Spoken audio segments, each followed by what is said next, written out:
there's a chance that when we push that button, we destroy the world. Chances are near zero.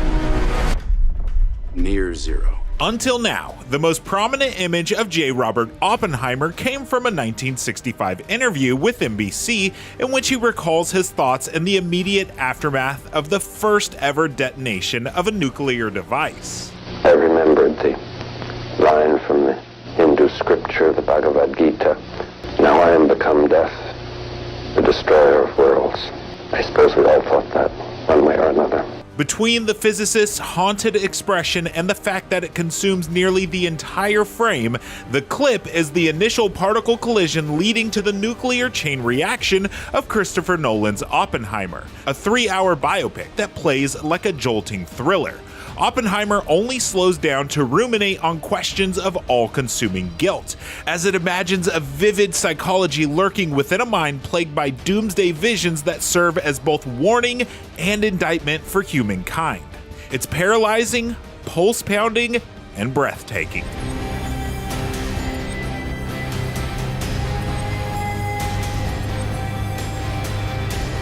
The opening scenes set expectations for the kind of movie that follows, establishing a 3-pronged framing device and flashing back to introduce Cillian Murphy as the future father of the atomic bomb.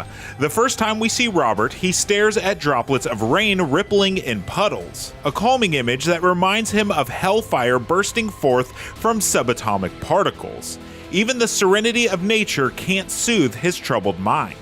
These intrusive thoughts recur throughout the film, especially in moments when he's forced to confront the awesome might of his creation. The way Terrence Malick contrasts his coming-of-age story in The Tree of Life with images of celestial bodies, Nolan's tale of hubris, regret, and power unleashed is frequently interrupted by images conceived on a subatomic scale, refracted and blown up to the size of an enormous 70mm IMAX screen, as if to put it into terrifying context how something so small can cause so much destruction. It's Nolan's Tree of Death. You are the man who gave them the power to destroy themselves. And the world is not prepared. 2 governmental hearings draw us into Robert's past.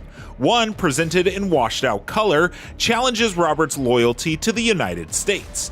The other, shown in black and white, puts former Atomic Energy Commission Chair Lewis Strauss, a former ally and eventual adversary of Roberts, played by Robert Downey Jr., in the hot seat.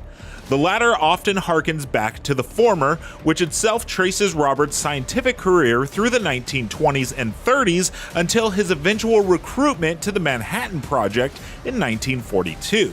It would be easy to compare this structure to that of The Social Network, another depiction of consequential real-world events that weaves a single story from a pair of depositions. But the dueling hearings in Oppenheimer create clashing perspectives that occasionally result in overlapping and repeated scenes, each from the points of view of Robert and Strauss, respectively, with one revealed in color and the other in monochrome.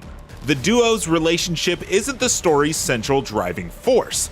That would be the race to build and test the atomic bomb, which takes up a significant chunk of the runtime, but it serves a vital thematic purpose. Oppenheimer delves into both men's egos in a manner that eventually builds to a stunning dramatic conclusion that fully unearths the persistent undercurrent of regret stirred by Nolan and an explosive performance from Downey. Until that conclusion, the story unfolds as if in freefall, bolting purposely between numerous scenes in which vital scientific breakthroughs occur, bringing Robert and his merry band of hand-picked scientists one step closer to the power of the gods. You can convince anyone of anything, even yourself. As the enigmatic Robert, Murphy brings a requisite sense of poise and command that contrasts his gaunt stature. But he wears a perpetually distraught expression that can be deciphered even behind his put-on smiles.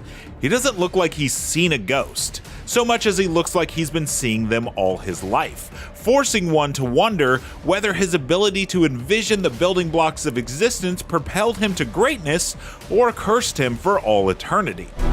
This is a matter of life and death. But I can perform this miracle.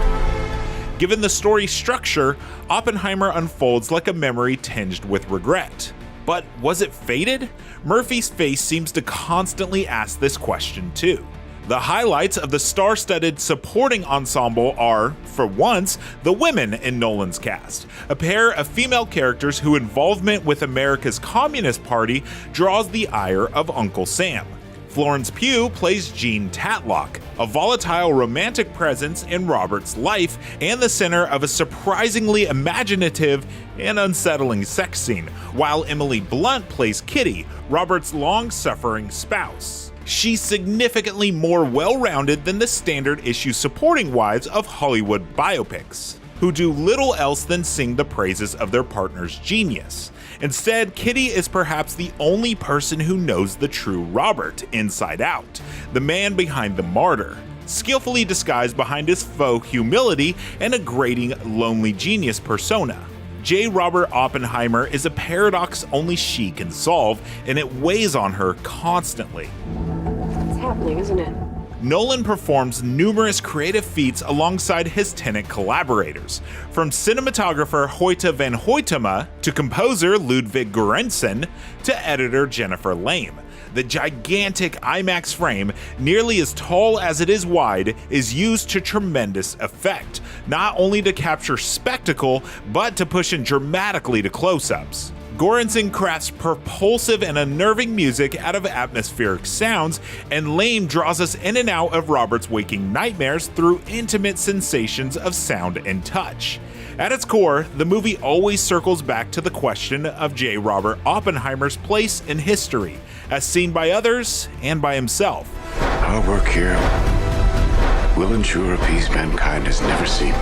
The conclusions it comes to are far from easy, depending more on the movie's frequent, awe-inspiring abstractions than its words. It's an earth-shaking cinematic vision unlike anything else in Nolan's filmography, the kind of film whose aesthetic impact might just leave you shuffling out of the theater in silent reflection, a sensation few modern Hollywood directors are capable of instilling. Oppenheimer is Christopher Nolan's most abstract yet most exacting work, with themes of guilt writ large through apocalyptic IMAX nightmares that grow both more enormous and more intimate as time ticks on. A disturbing, mesmerizing vision of what humanity is capable of bringing upon itself, both through its innovation and through its capacity to justify any atrocity. For more reviews, check out what we thought of Barbie, Insidious: The Red Door, Mission Impossible: Dead Reckoning Part 1, and The Flash. And as always, make sure to follow and subscribe wherever you like to watch IGN.